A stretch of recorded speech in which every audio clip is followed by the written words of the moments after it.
इतनी बर्बरता के साथ उनको मारा गया, किसी के टुकड़े कर दिए गए, किसी को गरम पानी में, गरम तेल में झोंक दिया गया और उसके बाद गुरुजी को भी, उनका भी शीश काट दिया गया और मानो एक संदेशा देने का प्रयास हुआ कि जो हमारी बात नहीं सुनेगा उसका यही हश्र होगा। लेकिन औरंगजेब ये जानता नहीं था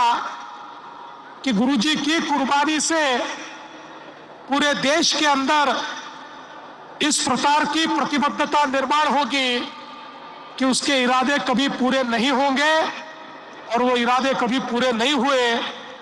और उस समय जब औरंगजेब ने ऐलान किया था कि गुरुजी को कोई भी अंतिम संस्कार नहीं देगा, उनके शीश को, उनके शरीर को कोई अंतिम संस्कार नहीं मिलेगा, दिल्ली के चांदनी चौक में बर्बरता के साथ गुरुदेव का देह पड़ा था। ऐसे समय लकीशा बंजारा जी ने अपने प्रयासों से उनके शरीर को अंतिम संस्कारों तक पहुंचाया और उसके बाद उन्हीं के सुपुत्र गुरु गोविंद सिंह जी ये 10वें पातशाह बने और 10वीं पातशाही गुरु गोविंद सिंह जी ने तो इस प्रकार का बलिदान दिया। हम सभी लोग जानते हैं कि उनके 2 बेटों को पहले मारा गया, उसके बाद 2 बेटों को दीवालों में चुनवा दिया गया और दीवालों में चुनवाने के बावजूद न बेटों ने हार मानी, न गुरुजी ने हार मानी। वे लगातार धर्म की रक्षा के लिए, अपने देश की रक्षा के लिए लड़ते रहे। इसलिए ये जो हमारा इतिहास है, ये बहुत वीरता का इतिहास है,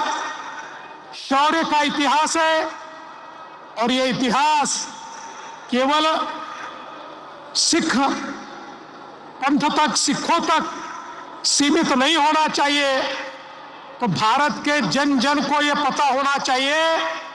कि हमारे गुरुओं ने केवल सिखों के लिए बलिदान नहीं किया, समूची मानवता के लिए यह बलिदान किया है। इसीलिए इस कार्यक्रम का आयोजन हमने किया और विशेष रूप से यह कार्यक्रम इसलिए भी अलग है कि पूरी नानक नाम लेवा संगत एक साथ इस कार्यक्रम में लाने का प्रयास हमने किया। हम सभी लोग जानते हैं, हमारे देश में जब समाज बिखरा हुआ था, ऊंच नीच जातियां, ऐसे कई बंधन हमारे समाज को तोड़ते थे, जिसके कारण हम गुलामी में जाते थे। ऐसे समय गुरु नानक देव जी ने एक निरंकार का मंत्र हमको दिया, सभी को एक साथ जोड़ने वाला। ये निरंकारी इस प्रकार का विचार, जिस विचार ने उस समय पूरे देश के अंदर अलग अलग समाजों को जोड़ने का काम किया, उसी विचार को फिर एक बार इस कार्यक्रम के माध्यम से एकत्रित लाने का प्रयास हमने किया है। चाहे वो सिख हो, सिखलिकर हो, हमारे लुभाड़ा हो, हमारे बंजारा हो, हमारा मोहयाल समाज हो, हमारा सिंधी समाज हो, सारे जितने नानक नाम लेवा समाज है, जिन जिन तक गुरु नानक देव जी का संदेशा पहुंचा और जिन्होंने गुरु नानक देव जी के विचारों को अपनाया, पूरे देश के हर प्रांत में, पूरे देश के कोने कोने में फैला हुआ ये समाज, हमारा वाल्मीकि समाज हो या अलग अलग सारे समाज, इन 9 समाजों को एकत्रित करने का काम इस कार्यक्रम के माध्यम से हमने यहाँ पर किया। और साथ में हमारे वारकरी समाज को भी जोड़ने का काम हुआ, क्योंकि बाबा जी ने अभी बताया, हमारे नामदेव जी, संत नामदेव जी, भगत नामदेव जी, ये नरसी से निकले और घुमान तक गए, और घुमान में पंजाब में उनकी समाधि बनी। और नामदेव जी ने जो विचार रखे, नामदेव जी ने जो श्लोक बताए, जो पंक्तियां बताई, जो विचार बताए, उनको गुरु ग्रंथ साहिब जी में भी बहुत महत्वपूर्ण स्थान मिला, और वो भी, उनके विचार भी गुरुवाणी में परिवर्तित हुए। इस प्रकार से महाराष्ट्र के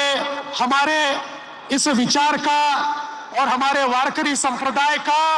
हमारे सिख समाज के साथ एक अनूठा नाता जुड़ा। आज भी हम लोग देखते हैं, हमारे नरसी में हमारे सिख समाज के लोग आते हैं। और जैसा कि हम जानते हैं, दशम गुरु गुरु गोविंद सिंह जी ने बहुत लंबा समय इसी नांदेड़ में बिताया, और यही नांदेड़ की धरती है जो उनके कारण पवित्र हुई है। इस पवित्र नांदेड़ की धरती ने इस हमारे संबंध को, हमारे रिश्ते को बहुत मजबूत करने का काम किया। और यही कारण है कि हमने तय किया कि 350वीं शहीदी समागम की ये जो हमारा कार्यक्रम है, ये कार्यक्रम सारे समाजों तक पहुंचना चाहिए, ये कोने कोने तक पहुंचना चाहिए।